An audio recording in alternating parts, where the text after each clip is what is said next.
Tonight, the prison squad, investigating violent assault. He's still got the knife in his hand right there. You need to watch for groups of 2 or 3. Usually they're setting themselves up for an attack on somebody. Weapons possession. They all have a criminal mind. You know, and they've got 24 hours a day to beat us. Drug trafficking. There it is, black tar heroin. Even murder. This is the black hand of the Mexican mafia. This guy can authorize people to be killed. All from behind the walls of one of the most violent prisons in America.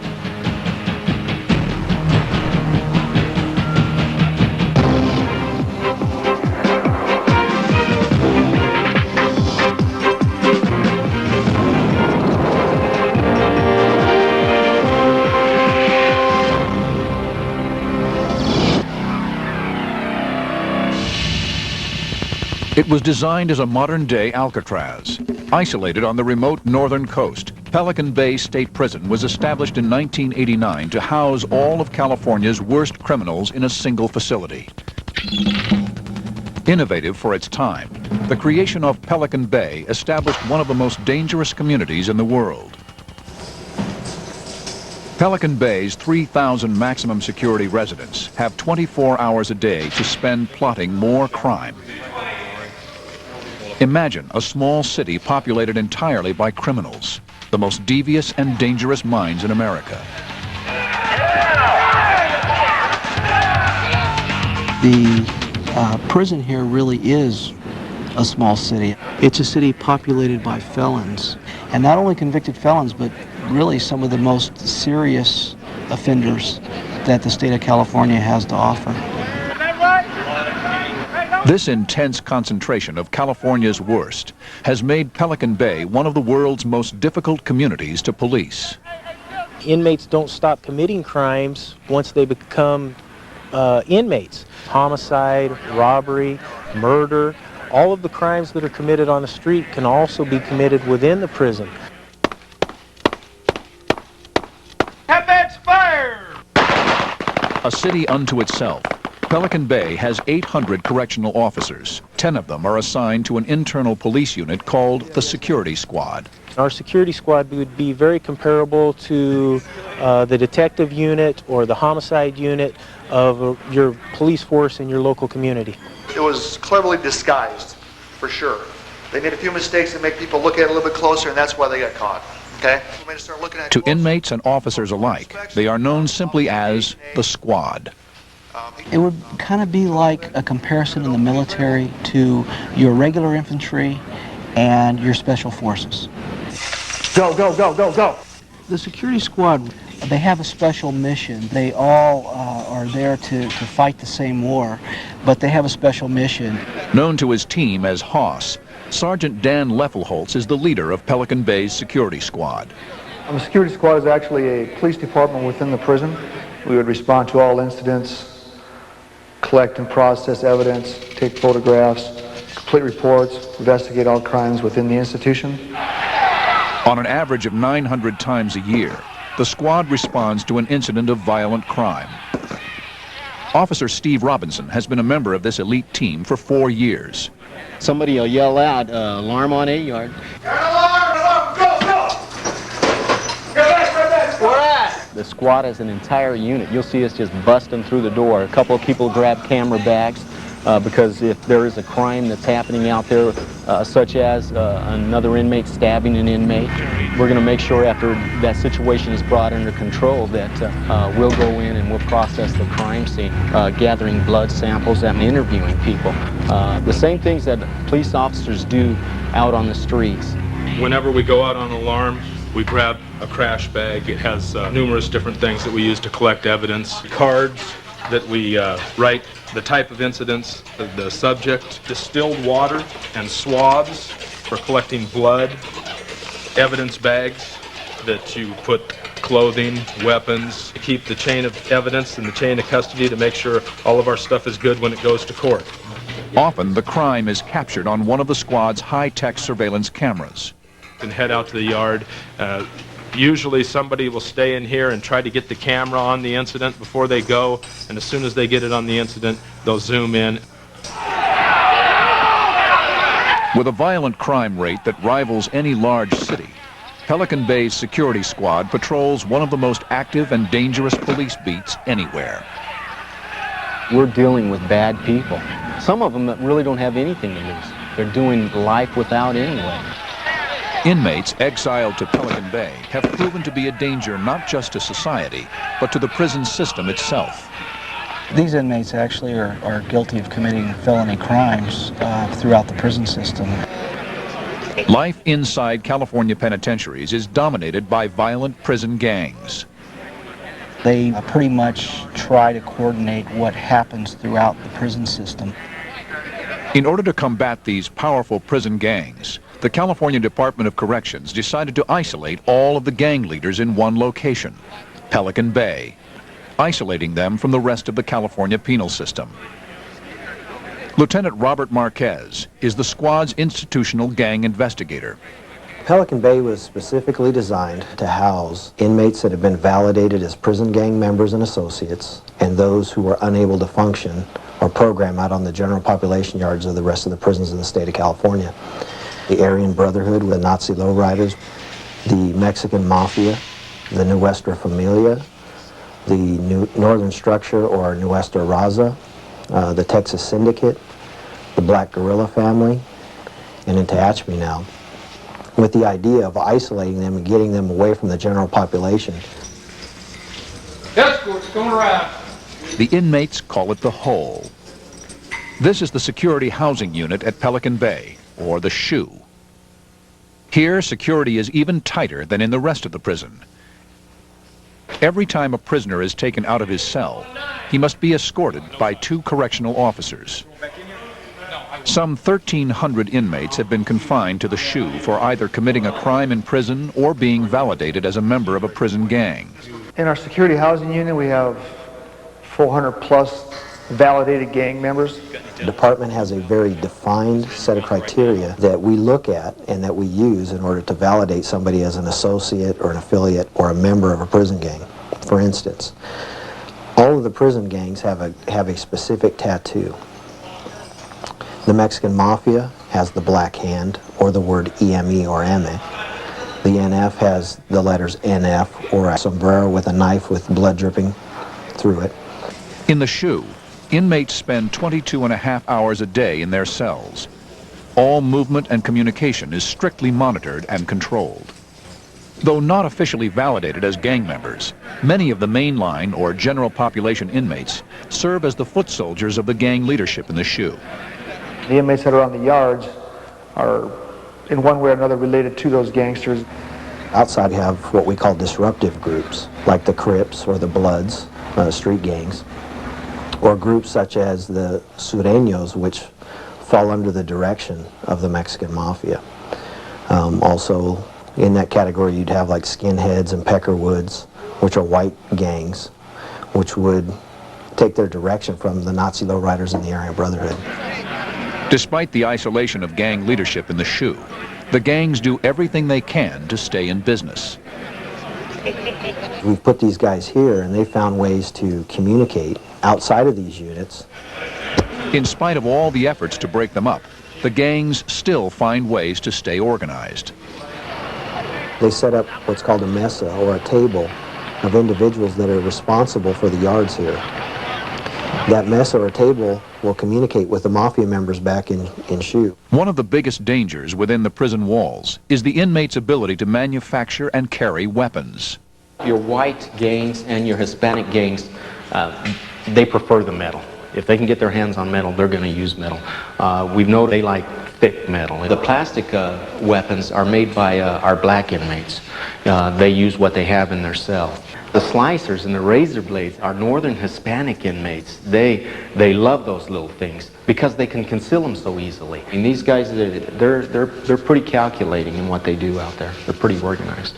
It's like the military. You have your intelligence, you have your weapons people, you have your generals, you have sergeants, enforcers. Yeah, they're real structured. With the Mexican Mafia and the disruptive group, the Sureños, they have a very defined set of rules. They have a structured exercise program. So we got a lot of predatory territorial inmates in the same area. they're going to be watching out for themselves, and that's how they do it. I mean, we do it. That's how we're set up. We have a structure system. I'm a sergeant, he's an officer. He works with me. I work with a lieutenant. I report to the lieutenant to the captain, on up the chain. From their isolation in the shoe, gang leaders control the drug trade in the general population yards. There's one individual from the prison gang that's responsible for each of the general population yards throughout the state and relay certain messages, and they give intelligence reports. While the gangs are gathering intelligence on their rivals, the squad is busy gathering intelligence on them. Just in the classroom. You're just walking through it. I have permission to be on the computer. So what do you do now? My file. You're out there with inmates every day. You're not becoming friends with them, but you got to get to know them. Just like working in a hotel, you got to kind of know your clients, who's checking in and who's checking out. I want to go clean my house up to see what all y'all took. Well, we didn't take nothing from you. Oh, you didn't? We're screening the mail. We're looking at that. We monitor phone calls. We monitor visits. We see if these inmates are developing any patterns that we can pick up on and follow through on our investigation. Sometimes we have confidential informants relay information to us that, hey, on such and such a date, you should be expecting a package coming in that has narcotics in it. One of the squad's major goals is to prevent gang leaders in the shoe from ordering hits on prisoners within Pelican Bay's general population. They give an intelligence report to the guys in shoe. So if a guy ends up on this general population yard and he's in some kind of bad standing, the guy back there in shoe will get the word back out here, hey, I want that guy attacked. I want him assaulted. We need to take care of business.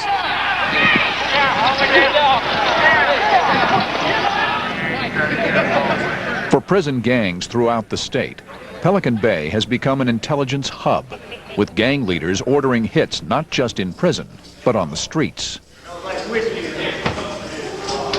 What the prison gangs do is through fear and intimidation, through murder, through assaults, not only on the individual, but they've gone as far as assaulting wives, parents, to help identify some, cause these street gang members to participate and do what they need to do on the streets. Next, the squad polices Pelican Bay's dangerous prison yards. Line it up, fellas. We're going to search it. Come on. What is going on? Yeah, we got him.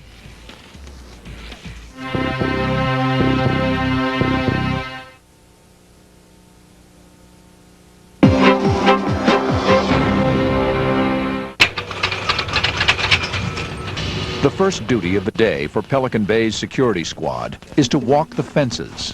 Our number one priority would be the security of the institution, to ensure that all inmates that are in prison stay in prison, they don't escape. The 275 acres are surrounded by electrified fence. Its lethal voltage has never been tested by an inmate. There has never been an escape from Pelican Bay's maximum security.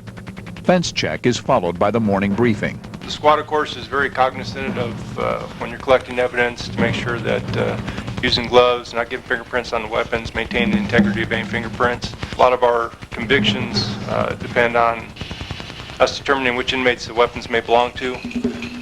The ME in particular is really good at housing a inmate serving life with a non-lifer.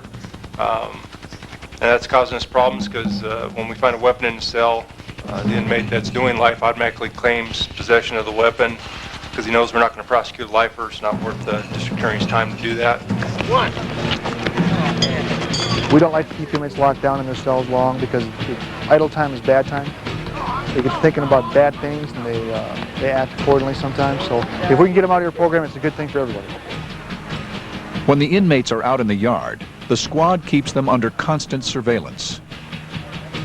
By watching the yard, you can actually identify certain inmates, the role they may play within a disruptive group. Maybe there's somebody that a lot of people come up and shakes their hand, which shows they have a lot of respect. They go by AKAs a lot as monikers. They do that for security reasons because even though some of these guys think they're homeboys with each other, they're really not. Hispanic inmates, they'll use payaso, which means clown, nacho. Black gangs, they call each other C-Loke, C-Note, Stag. White guys, Woody, Caveman. A general population yard has an anatomy of its own. Hispanics in one area, the Asians in one area, the blacks in one area. They're not there by chance. That's their territory that they've worked out on the yards amongst themselves.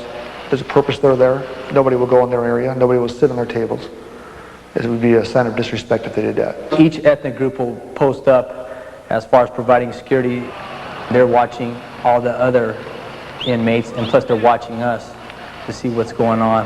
Most of your violence does happen on the mainline yards, and that's been proven in the past history of the yards. The squad patrols the yards looking for drugs and weapons, or perhaps that key piece of information that might solve or prevent a crime.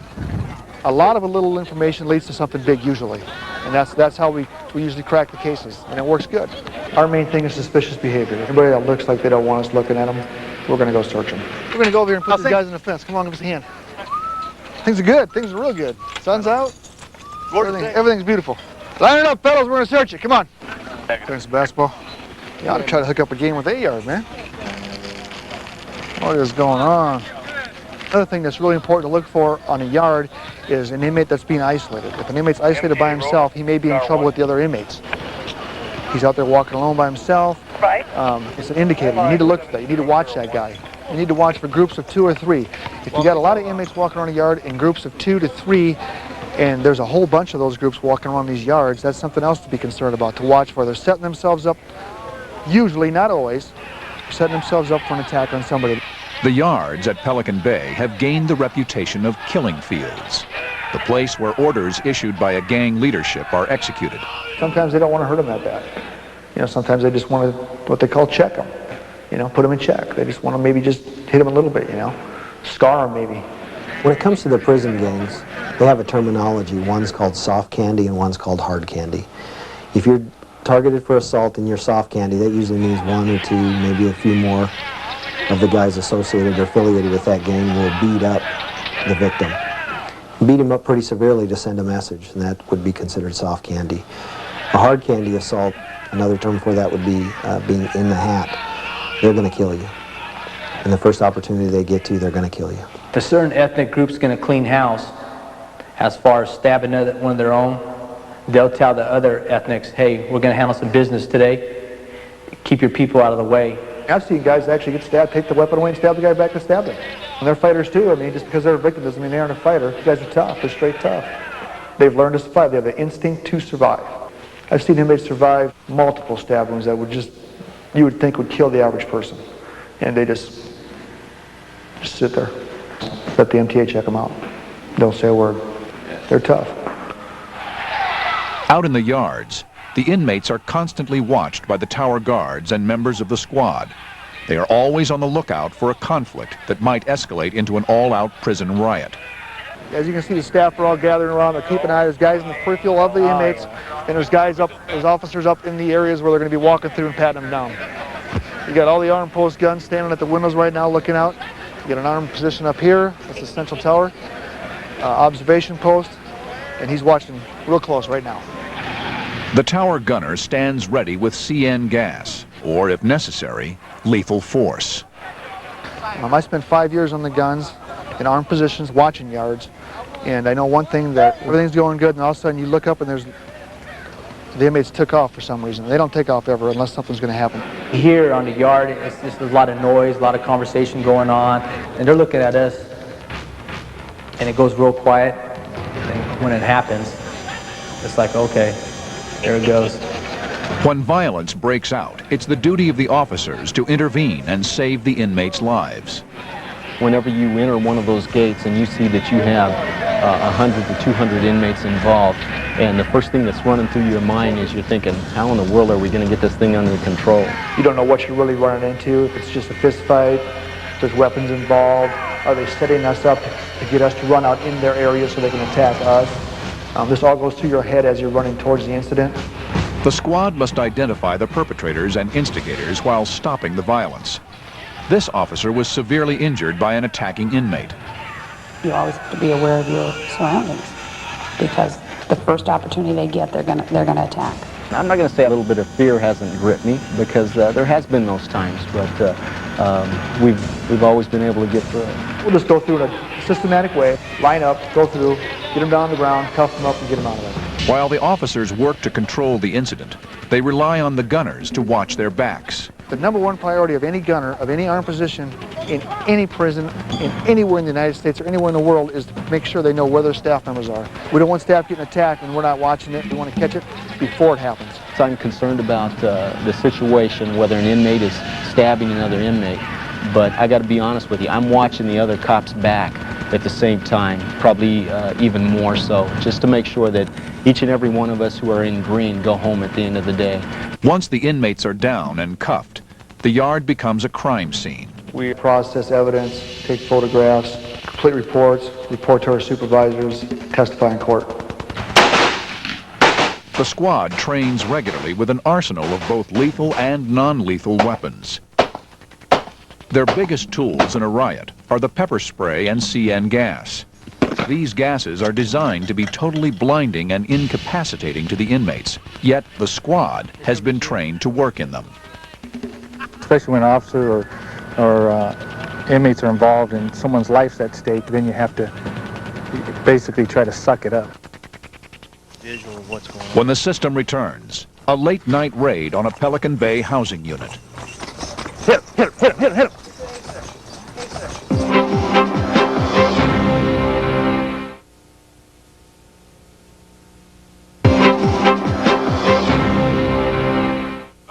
Pelican Bay's security squad works a beat that is dominated by prison gangs, inmates who are extremely sophisticated in their methods of hiding weapons and contraband.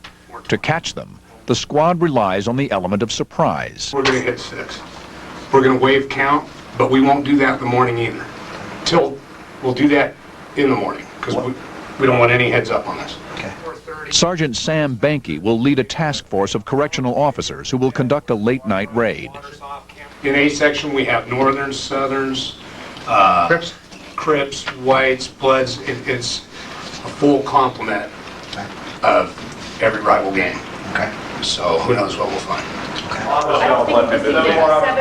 The purpose of tonight's raid is to find contraband, like weapons and drugs, and to gather information on any upcoming attacks. When we go to the cells, we want to do what? We want to go ahead and cuff them up right away. Get them in the clothes we're supposed to have on them, and just slow down. Get your lights out, get your lights out, get your lights out.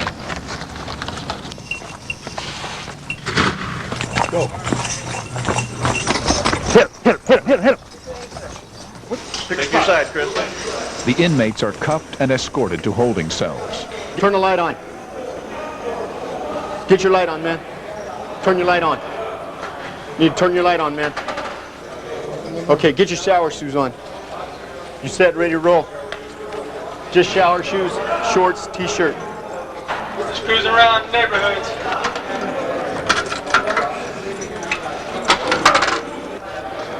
You got him, Jennifer? Check that belt line good.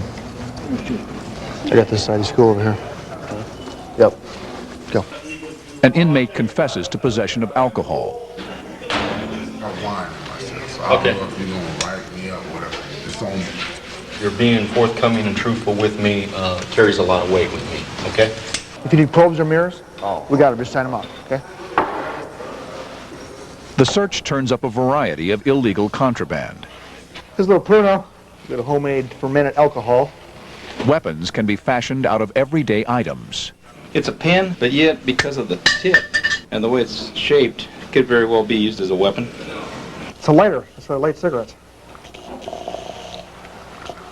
Got some coded material here, which is Swahili words and their meaning. In one cell, Officer Phil Rangel finds some coded messages. Kanaz, the money of which has not been paid, and there's the word right there. So these are codes that they use through the mail.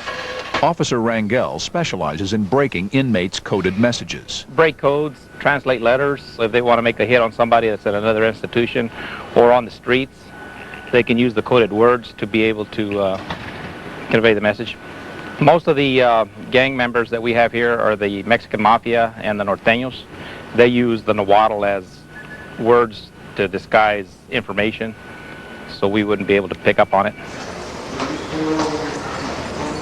A lot of meaning in a lot of these pictures when they draw. They put a lot of thought into them. You really got to look at them close to figure everything out. That's how they end up. Smoking too much crack. Bound by prison walls and wires. There's your cell blocks. Cells. There's Constantine Wire. There he is. Wants to be a biker, but he's stuck. Can't get out. Any medication that does not have their name labeled on it, we take because it's usually contraband. Again, someone's passing it out. Maybe it's gambling debts. Maybe it's some medication that's hard to get in here. Kathy Neely is the newest member of the squad and the only female. In just a few months, she's learned what it's like to deal with some of the most violent and dangerous criminals in captivity. Gangsters, criminals, and they all have a criminal mind. You know, and they've got 24 hours a day to beat us. We've got 8 hours that we're here that we try to beat them basically at their own game. Ooh, the smell. Okay, pull it out slow. You do a lot of investigation work, which you don't get to do on a normal basis out there on the line. And that's interesting to me. I'm a nosy person, so I'm enjoying that part of it and following through to find, when we do a cell search, to find the drugs or to find the weapons. For many young inmates, Pelican Bay is a part of their criminal education. Escort, come around. He would have to come in and he would have to show his respect to those elders or those that are teaching him. There would be inmates actually designated to instruct him on how to behave in prison. They may be required to move weapons or have family members bring drugs in or make puna for somebody or hold weapons in your cell. I mean, there's just a way of them guys proving themselves. 2 inmates have tested positive on the metal detectors.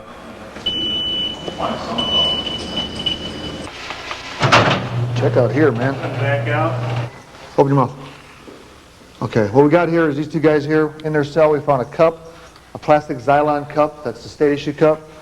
It was cut. There's still a piece about the sheer large in the cell we discovered. So we're going to tape these guys up, and they're going to be taken to contraband watch, where they're going to spend 72 hours until we get the rest of the cup. Just tape right around. We'll take. The inmates are suspected of hiding weapons on their person.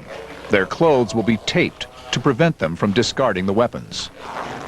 And we searched the area out there. We didn't find anything. Just tape them? Yeah, we taped them. We're going to take them up top. Good. Okay? We'll give them about half an hour up there, see if they want to.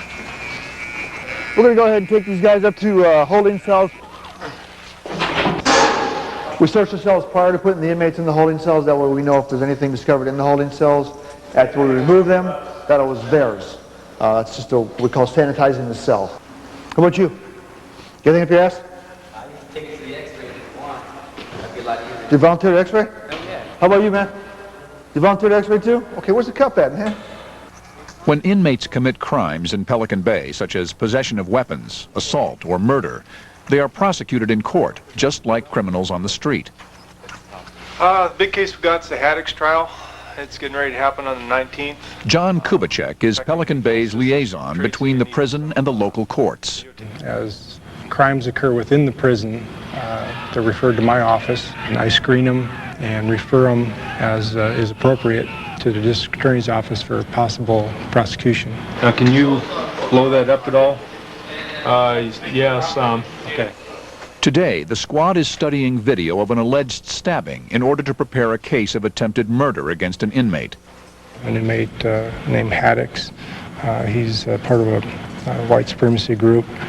Himself and another inmate, another gang member, attacked an inmate on the general population yard. It's probably the worst stabbing I've ever seen on the yard. He did live through it, but we are now taking them to trial for attempted murder. Inmate Haddix is serving time for assault and arson and will not be eligible for parole until 2010. I'd like to get one more picture right in that same time frame. Okay. He's facing a life sentence under California's 3-strike law right now. Despite seemingly incontrovertible video evidence, crimes committed in prison aren't always easy to prosecute. When you investigate a crime in town, you tend to have witnesses that are willing to testify that they saw something. Inside a prison, you can rarely get another inmate to testify against another inmate. Each day, dangerous inmates are shackled and transported out of Pelican Bay to a local court. All of our inmates can be dangerous here at Pelican Bay, but we have some who we have some real security concerns about in terms of their gang leadership and the types of things that they may try to stage within the courthouse.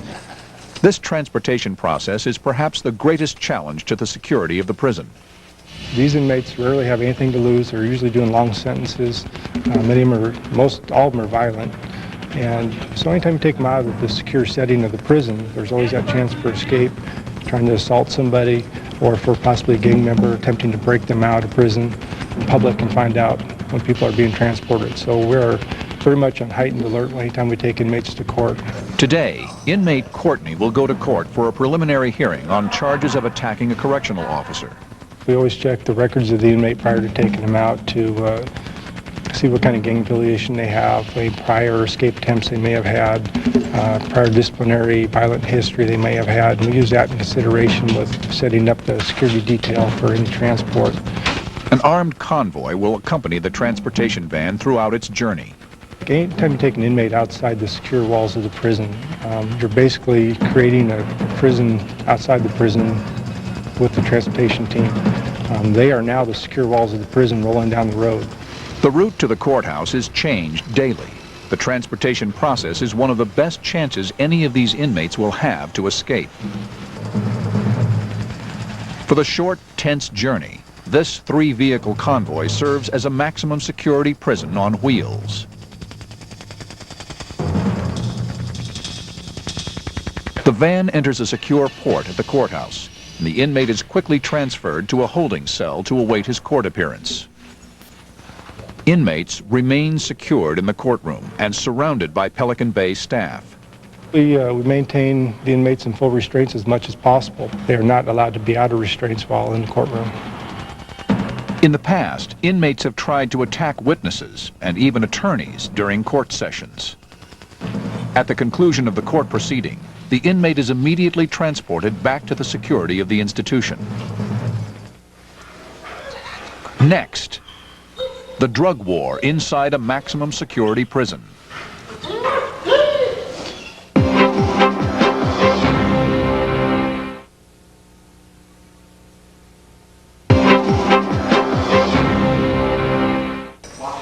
Like any police department, the squad constantly battles the possession and sale of illegal drugs. We're getting a little bit of it, but we know we're not getting all of it. And we want to really try to improve it. We want to stop the drugs from coming in the institution. That's our goal. Because the inmates are so adept at hiding drugs, the squad often uses drug-sniffing dogs from the nearby Brookings Police Department. Today, the squad will perform a shakedown inside the most secure housing unit in the SHU. SHU is really the Department of Corrections prison within the prison.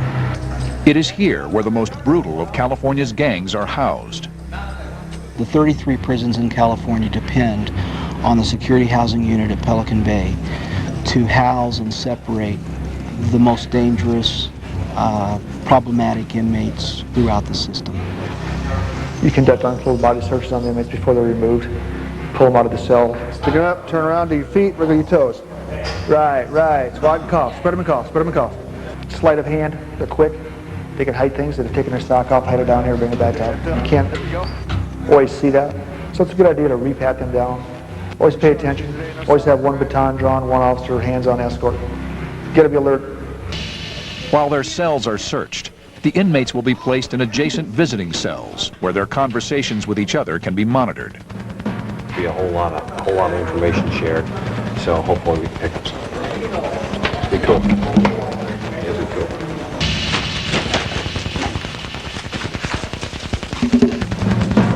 You just ear tag that and take a look at it. That's a hype kit. So injecting narcotics in your bloodstream. He's drinking his wine right now, so they manufacture alcohol because he knows we can't rush in there and get him. They're dumping their Pruno. They say they don't want to drink it. They're trying to show us respect by dumping it. And then they can drink it if they want to. The inmates that occupy this cell, they had inmate manufactured alcohol, and they had it stored in those milk cartons right there.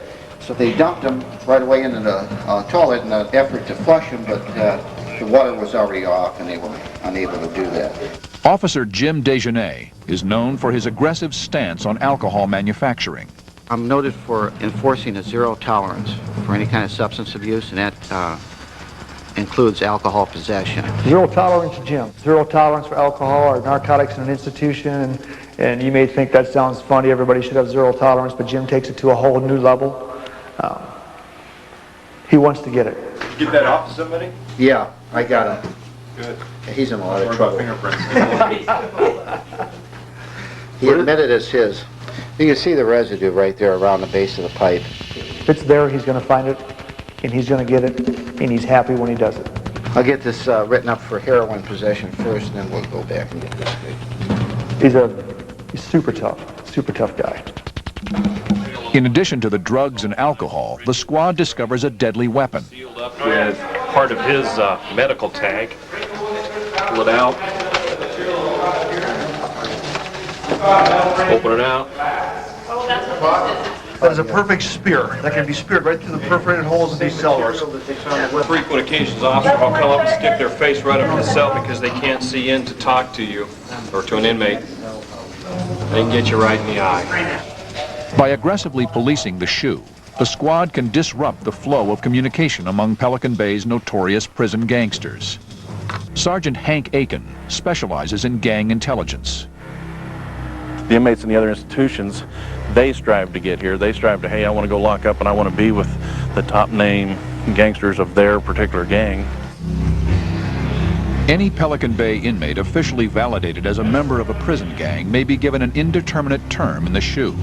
If his sentence is life, he could spend the rest of his days in the SHU. Right this way on the right. They get about an hour and a half a yard a day. They come out for a shower, either go by themselves, or if they have a cell partner, that's the only people that they have physical contact with. When we bring them out of the sections, we strip search them. Everywhere they go and everything they do outside of that little section that they're in, they're handcuffed. Because of the violence associated with prison gangs, we have to house them that way. It's for other inmates' protection, it's for our own protection. The concentration of gang leadership in the SHU makes this facility California's underworld headquarters. You end up with a group of validated gang members from the major prison gangs that are congregated together. And their leadership is here under one roof. It's good in a sense that it isolates them from the other 32 prisons in the system. But it's bad in the sense that now you have all of this leadership and all of this intelligence to monitor. If you've got the president of a corporation or the head of a gang housed here, then people are going to come here to get their information. Inmates are going to have to get messages from other institutions to here. Gang leaders here send out information, notes, messages. Actually, as secure as the SHU is, I think it's rather easy for these inmates to communicate with other inmates throughout the state of California and to communicate their gang business on the streets. One of the ways is through the mail. We screen and monitor mail, but you're talking about a couple of thousand inmates here at Pelican Bay, and we can't look at every piece of mail. One of the other ways that they are able to communicate is through the visits. They do communicate, and it's a constant cat and mouse game. When we return, a coded message reveals a savage plot. What we've determined these to be are hit lists for 2 of the prison gangs, and there's approximately 500 to 600 names on here.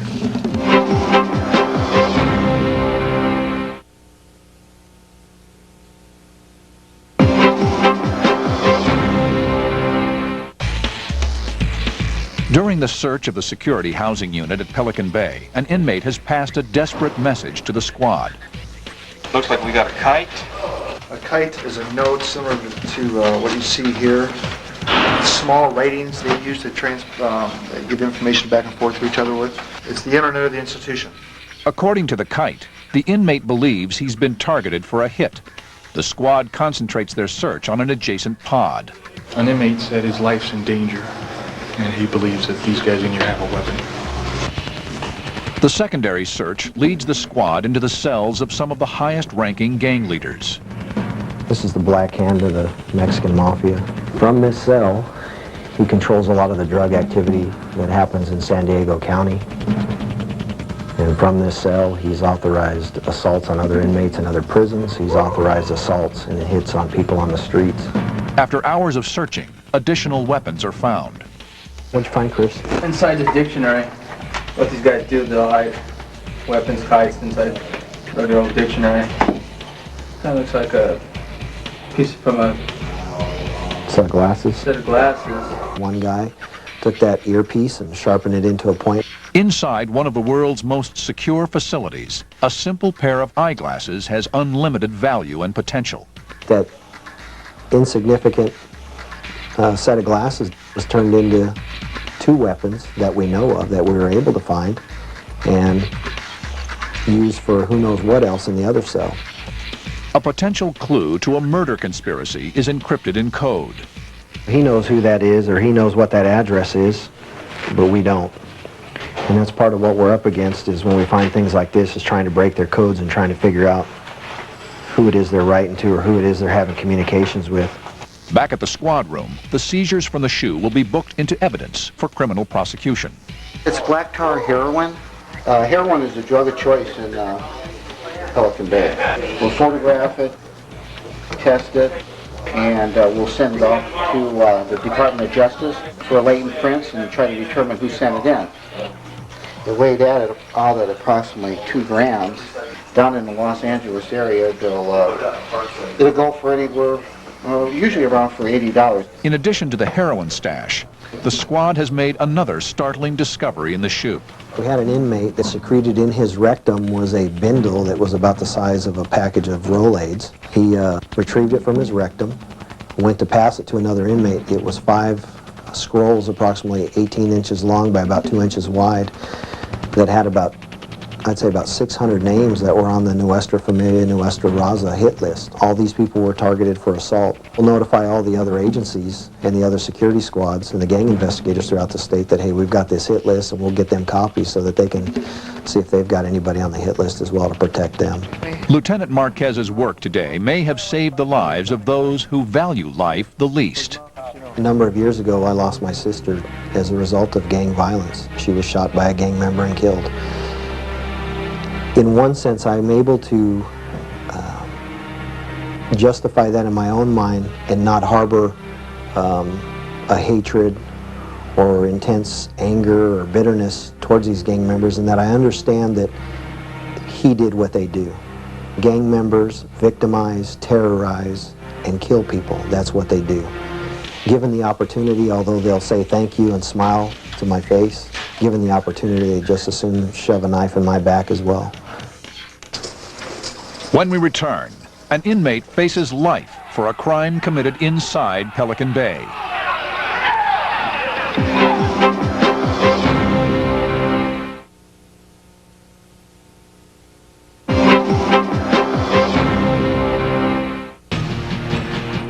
Today, inmate Haddix will have his day in court. If convicted, he faces a life sentence here at Pelican Bay. Unlike a city police force, when the squad gets a conviction, it does not take the criminal out of their community, but brings him back. You don't end up at Pelican Bay without a reason. That's the lifestyle and the life choice that you've made. So you're gonna continue in that lifestyle and that life choice for 24 hours a day, 7 days a week, 365 days a year. When you first run into these convicts on the yard, they'll be telling you, don't tell me what to do, I'm my own man. Yet they all aspire to be these high-tech gangsters that are told what to do by somebody else all the time. They're told who to stab, who not to stab. It's a sad lifestyle to have a friend all your life that all of a sudden now you're told you have to stab that person. And if you don't stab that person, we're going to stab you or we're going to kill you. You just have a violent element in here, and you always have to be aware of your surroundings, because the first opportunity they get, they're gonna attack. So you just never turn your back on them. You're just always aware. Despite a revolving door of criminals and a never-ending caseload, the squad approaches their work like any other police force. Our purpose in life is to come out and bust those guys. Step on through in front of the officers. The squad here at Pelican Bay, they're dedicated and committed to what they do. They train hard, they work hard, and they provide a real service to the whole organization and to the other men and women that are out here on the line. They make all of our jobs more safe. And often they do it at significant risk to their own personal safety. When we come to work, once we hit the gate, when we come on, check in and everything, is that you better be on your toes, because anything can happen at any time. These guys are constantly out there plotting. So it takes a concerted effort, not only by the squad, but by the staff that work the units, that walk the tiers, that talk to the inmates and deal with them. So that then when they give us the pieces of the information, we can put together the puzzle, and then we can respond in an appropriate manner to stop the narcotics coming in, to stop assaults, to try to provide as safe an environment here at Pelican Bay as we can, despite housing some of the most violent offenders in the state of California. C-section, lower 6, come on up. No yard, no yard. C-section.